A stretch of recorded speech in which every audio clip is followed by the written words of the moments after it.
Assalamu alaikum students. This is the chapter called Conquering Distance for the class 5th.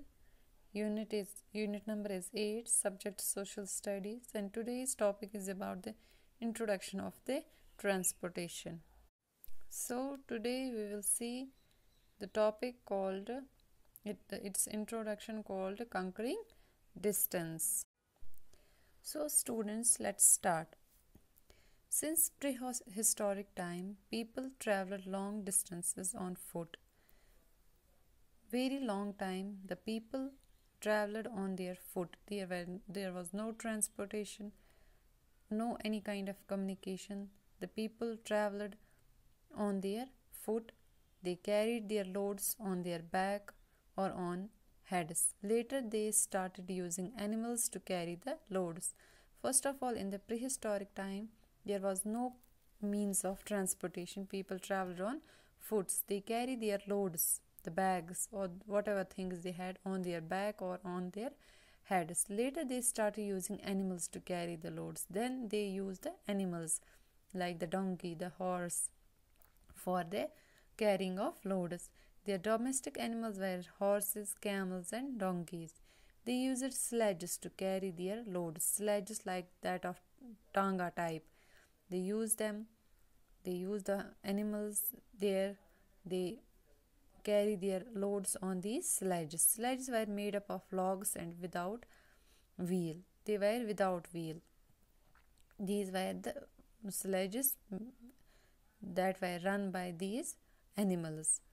But these were difficult to pull on uneven surfaces because the roads were not so much good, so there was very much difficulty in pulling that sledge.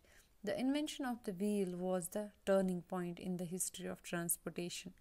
You can say when the wheel was invented, it was a turning point in the history of transportation, because the wheel gives the idea of transportation. Because of the wheel, the transportation came into existence. People starting using carts to carry loads. These carts were pulled by animals or by man. Sorry to say, sledges were made up of wood. They were not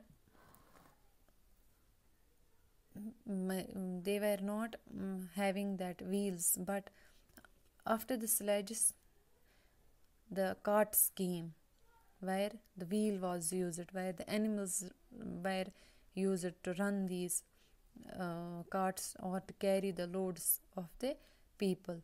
The invention of steam engine brought a complete revolution. Today we have fast and modern means of transportation like airplane, jet, train, bus, ship, car, and many other means of transportation. These make traveling easy for us to reach every part of the country quickly, safely, and comfortably. This means that after the wheel, the steam engine was invented. Steam engine was invented by James Watt. We will see that in the next slide. But this was the introduction of the transportation. So we can say in the introduction that in the prehistoric time, first of all, people traveled long distance on the foot, and also carry their loads on back and head. After that, they use the animals for carrying loads. Their domestic animals like horses, camels, donkeys. Then after animals, they use the sledges to carry their loads. After sledges, they use the carts to carry their loads, even to carry the people from one place to another place.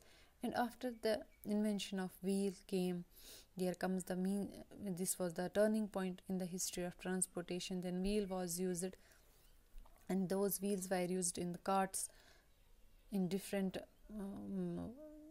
means of transportation, so that people can carry loads or people can be from distance from one place to another.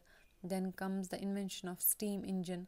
This was the complete revolution in the history of transportation. Then comes the idea of different modern means of transportation like aeroplane, jet, train, bus, ships, cars, etc. All these are the means of transportation.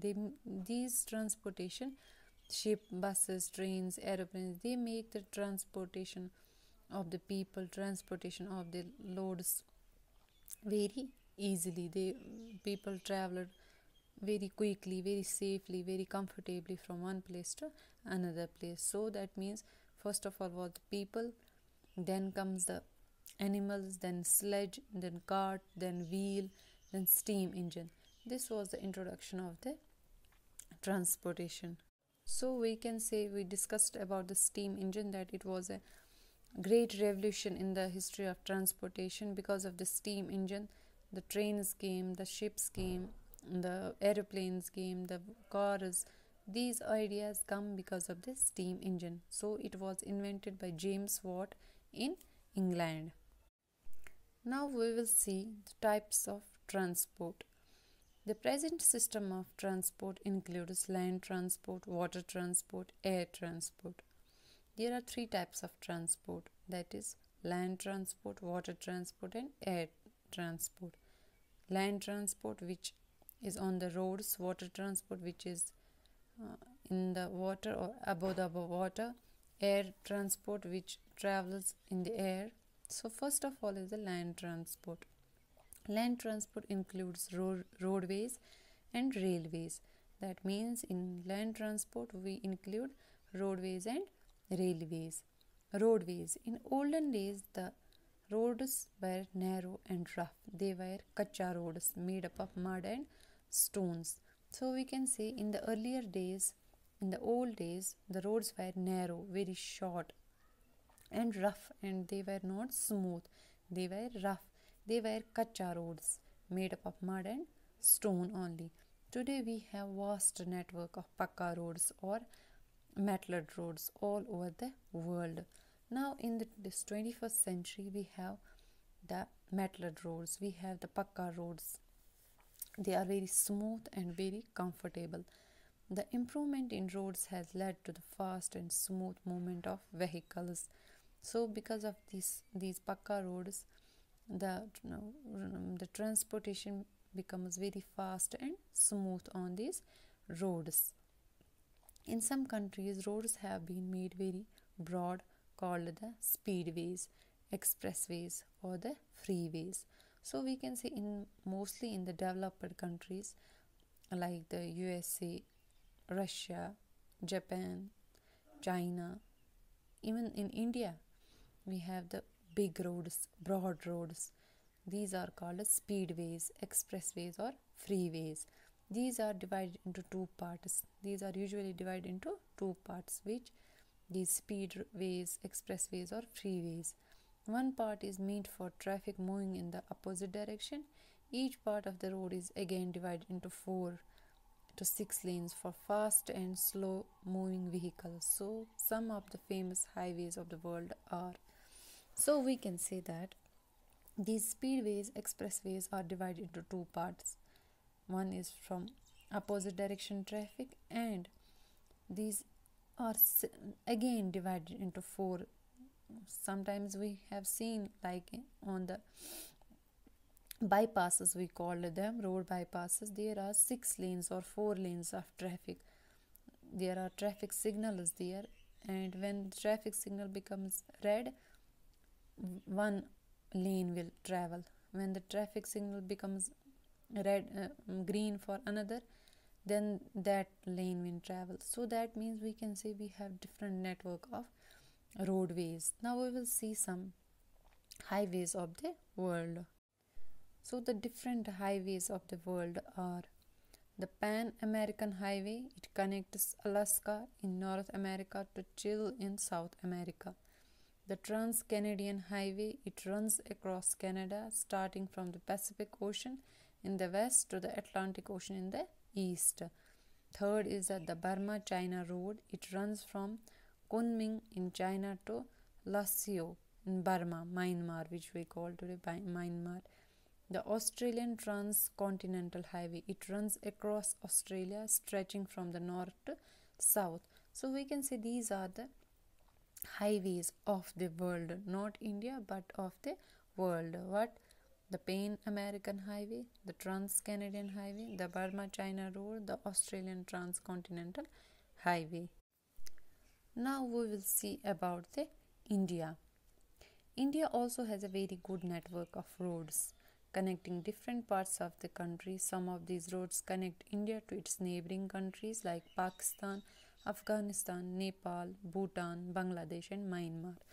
So, first of all, we saw that there are different networks of transportation: land, air, water.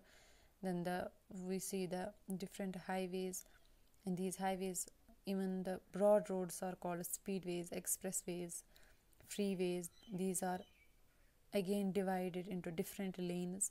Then we saw the different highways of the world. Now we will see about the Indian transportation, Indian roads.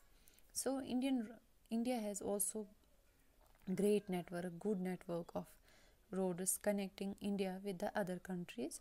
Also, it is neighboring countries like the Pakistan, Afghanistan, Nepal, Bhutan, Bangladesh, and Myanmar.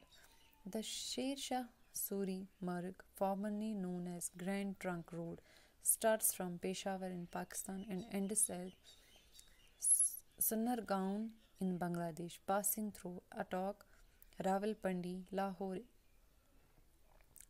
in Pakistan, Amritsar, Ambala, Delhi, Kanpur, Allahabad, Varanasi, Asansol, and Kolkata in India.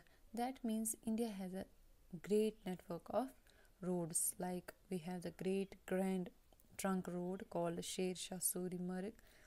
This road connects not only Pakistan but different states of India.